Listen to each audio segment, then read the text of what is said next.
এমন পেলকা শিদুলের ভর্তা আর আলুর ভর্তা থাকলে সবাই এক প্লেট ভাত অনায়াসে খাইতে পারবে। তো হ্যালো গাইস, আসসালামু আলাইকুম, সবাই কেমন আছেন? তো আজকে নতুন রেসিপি নিয়ে আসলাম লাপা শাকের পেলকা। তো আমার রংপুরের মানুষ তো কয় পেলকা। তো আপনারা কোন জায়গায় কি বলেন জানাবেন। তো কিভাবে রান্না করতে হয় এখন দেখতে থাকেন। তো এই যে প্রথমে শাকগুলা দিয়ে দিলাম, তারপর রসুন দিছি, মরিচ দিছি, লবণ দিলাম, দিয়ে এখন আমি ঢেকে দেব। এই যে তারপর সামান্য একটু পানি দিয়ে দেব। এই যে শাকটা সিদ্ধ হয়ে আসছে হালকা, এখন আমি সোডা দেব। তো এই তো খাওয়ার সোডা দিয়ে দিলাম 1 চামচ। এখন দেখো সোডা দেওয়ার সাথে সাথে কেমন করি উতলায়,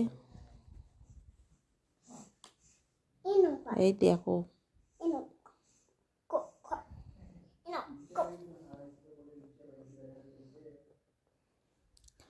তো এখন ভালো করে নাড়াচাড়া করে দিব। এই দেখো। তো এখন এই যে সিদ্ধ হয়ে আসছে শাকটা, এখন ভালো করে এটাকে ঘাটি নিব।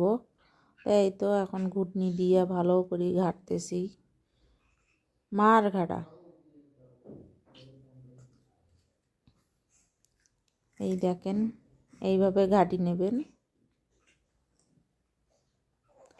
তো এখন ঘাটা শেষ, আর এক চুলায় আমি শীতল ভর্তা করব, তার জন্য এই যে শীতলটা ভাজি নিচ্ছি। তারপর রসুন মরিচ ভেজে নিচ্ছি। তো ভর্তা রেসিপিটা দেখাবো আরেকদিন। তো এই তো আমার সেই বিখ্যাত সটকা হয়ে গেছে। এটা আমাদের রংপুরের ঐতিহ্যবাহী খাবার।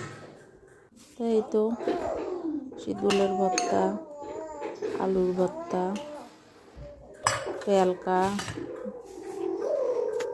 আর আজকে হচ্ছে মাছ তেলে ভাজছি। এই তো খাবার নিয়ে বসে পড়লাম। তো এখন পেলকা নিলাম।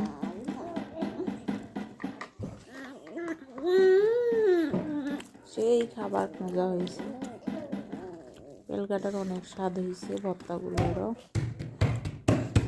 তো আপনারাও ট্রাই করে দেখেন, অনেক মজা। এখন তো বাজারে অনেক সুন্দর সুন্দর লাপা শাক পাওয়া